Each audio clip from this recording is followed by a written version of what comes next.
What's the time life just broke you, then gave you hope? I was 19 when my dad suddenly passed away from a heart attack. No warning, no goodbye. He was my rock, my guide, my everything.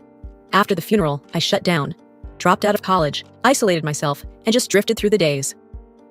One night, around 2 a.m., I found myself at a gas station, buying junk food I didn't even want. The cashier, an older man, looked at me and said, "Tough night, huh?" I just nodded. He handed me my change and said, "Grief never really leaves. But love sticks around. Carry your grief to survive. Carry your love to live." Those words hit me harder than I expected.